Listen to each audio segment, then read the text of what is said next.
Hi, how's everybody doing today? Welcome back to Engine Talk. I just want to talk today about the most reliable engines ever made.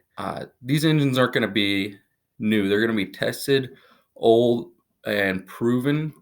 New engines can be extremely reliable too, but they're just not proven yet. And we're going to talk about engines that have made it to 500,000 miles plus, some over a million. We're going to focus mostly on gas engines today. So let's start at some old school power, the Chevy small block 350. Now, this engine came out in the 1950s. It was in many Corvettes, Camaros, basically any car they had. Started out with about 150 horsepower. Then later on went up to 180, and some of the Corvettes back in the day had 300 to 350 with the mechanical fuel injection. This engine has made it over 500,000. It's an old school proven design, and they made it.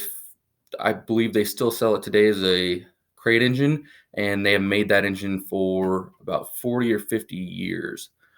Uh, Now, next, let's talk about some higher horsepower, less displacement. And I recently read an article on the K24. This is the Honda K20, K24. This engine was the K24 in the Acura TSX, and it had made it to 524,000 miles. You can read that article on Jalopnik. They dynoed it at 524,000 miles and made almost stock power through the 6-speed manual. At the wheels, this engine was completely stock, just serviced, maintenanced, and they made it over 500,000. And let's talk about next a older design. The K24 is going to be one of the newest designs on our list today. Let's talk about the 22R, 22RE. This is Toyota's version. It's a 2.4 liter uh, inline four cylinder. It's an old school, tested, proven design, and they have made it over 500,000 miles. I believe some have made it to 8 million. They're a old school design that came in the R carbureted, the RE fuel injected, and they did not make very much power, but were extremely reliable, and you could do anything you wanted with them. Next up, let's talk about the Jeep 4-liter design.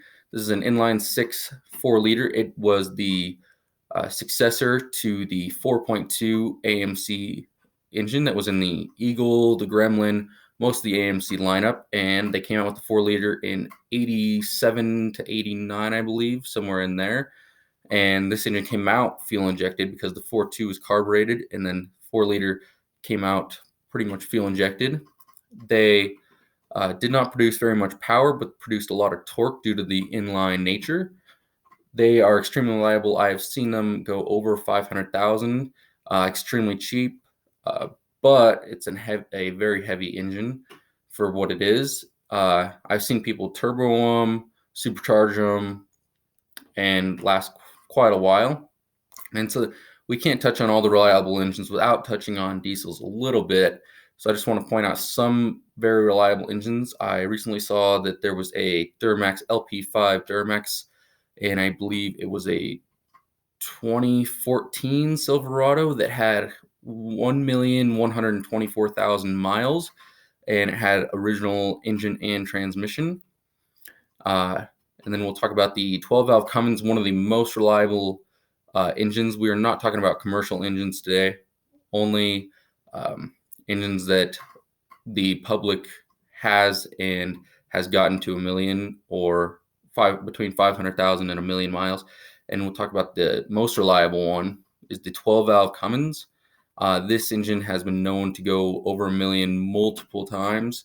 They'll do it completely stock. They don't make very much power stock, but are extremely reliable. The only problem is once you hit about 1,500,000, 1.5 million, the block can crack due to so many heat cycles. The engine will still run. It'll typically just leak coolant. These engines are extremely good because you can make high horsepower, or you can keep it completely stock and get good reliability. They're extremely good at low-end torque and towing.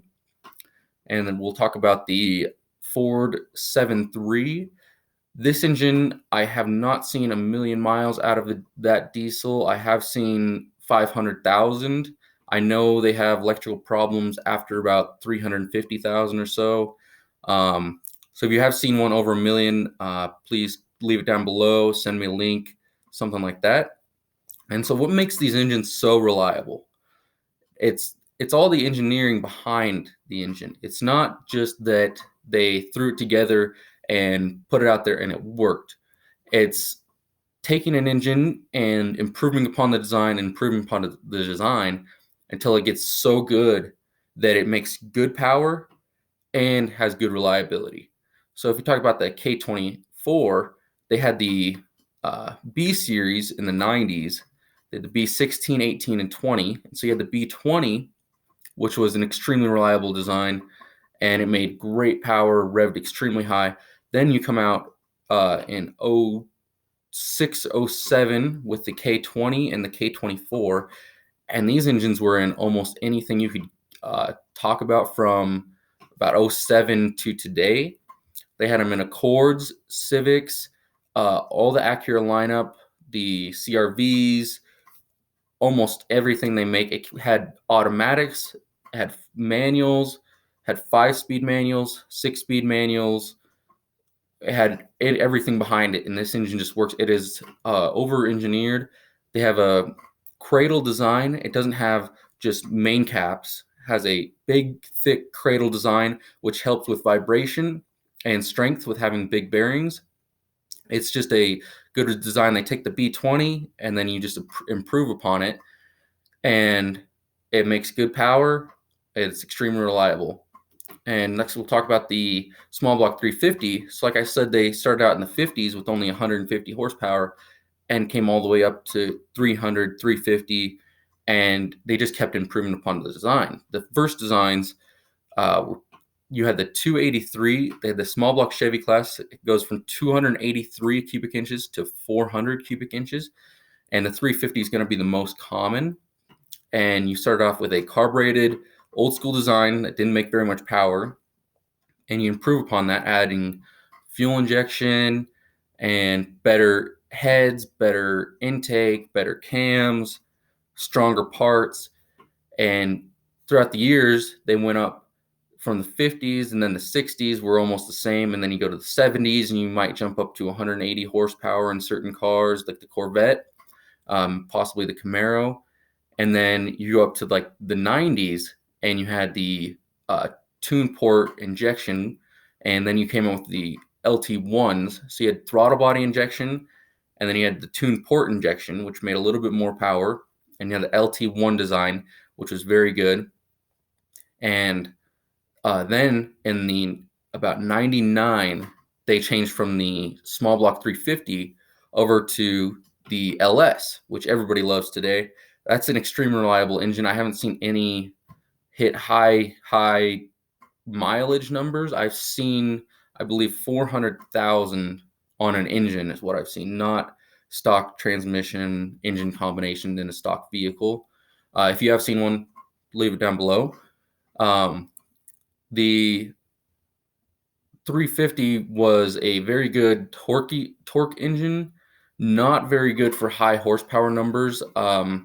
You can make extremely good torque. These came in half tons, 3/4 tons, and 1-ton trucks, and in cars as well, and came with many different transmission combinations. They had turbo hydromatic 350s, turbo hydromatic 400s, 700 R4s, 200 R4s, 4L60s, 4L60Es, 4L80Es, just about any transmission that GM produced.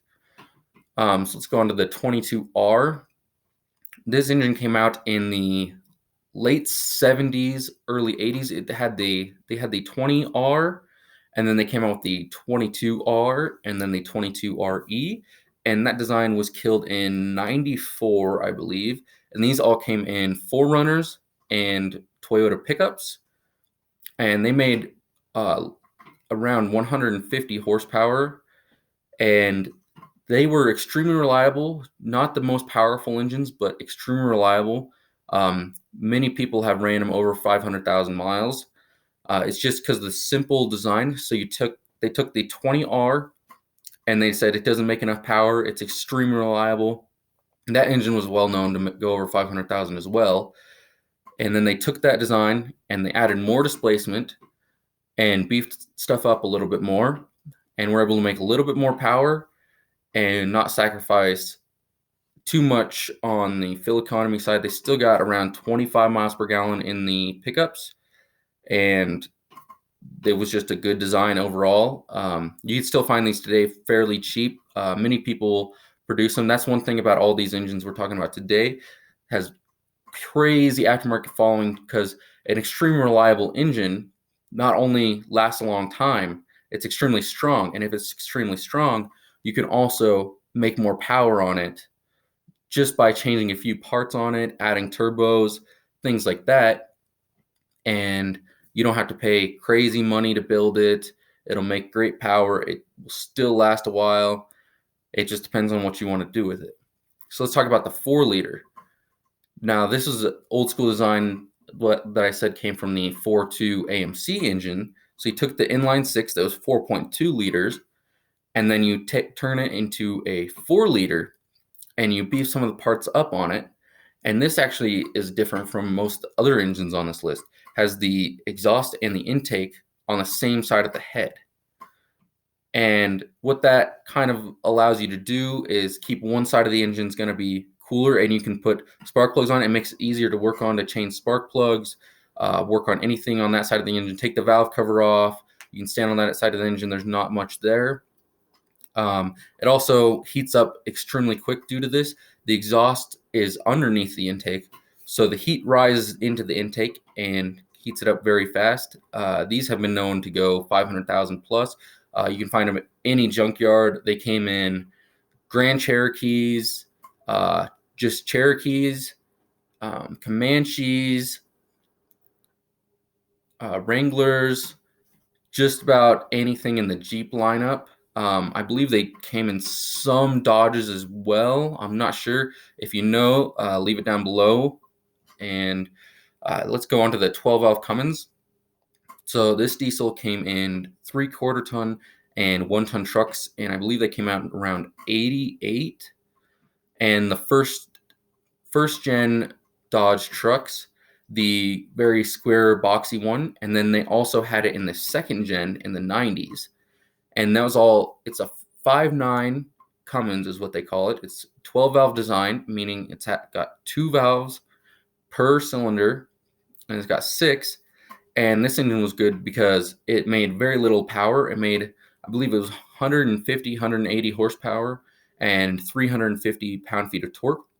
Now, making that low power means it's got not very high compression, and you're going to take it pretty easy on it. Now, this engine can still tow anything you put behind it. It's not going to do it very fast, but it will do it extremely reliably.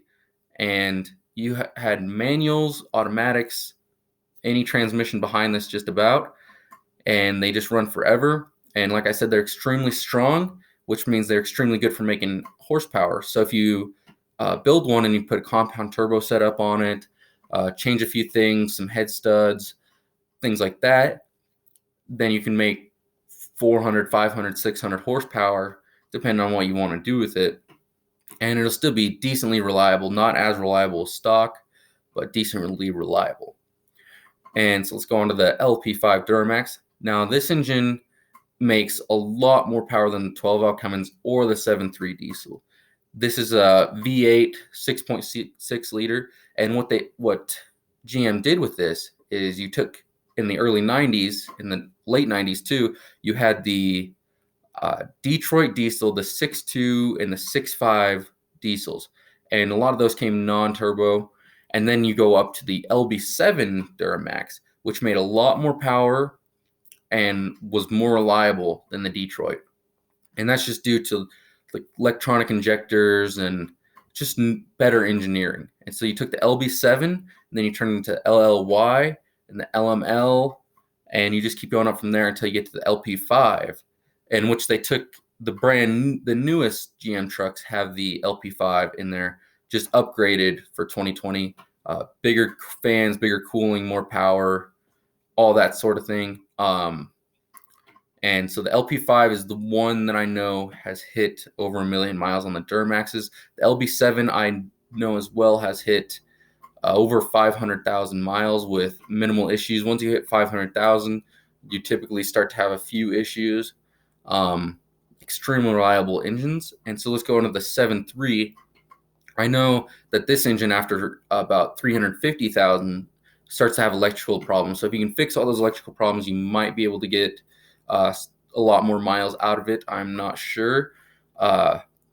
This engine is 7.3 liters. This is the biggest engine on our list today. It does not make very much power. It makes about the same as the 12L Cummins. I believe it's around 350 pound-feet of torque and about 150, 180 horsepower, I believe. If you know the actual numbers, please leave them down below. This engine, I'm not sure how long it can last. I know that there has been over 500,000 miles, and people love this engine. And this engine actually came from International. This is not made by Ford. This is made by International. The only reason I'm talking about it is because it's somewhat reliable diesel. The most reliable Ford diesel that I know of. If you know of a higher mileage one, please let me know.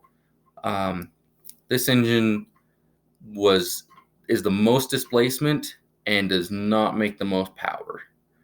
And that's just something that comes with reliability. You can get higher horsepower numbers and less reliability, or higher reliability and less horsepower, less torque. It just depends on how far you want to push it, especially with diesels. It comes to how much boost you want to run. The more boost, the less reliable it becomes. So that's just what happens, but we'll focus more on the gas engines.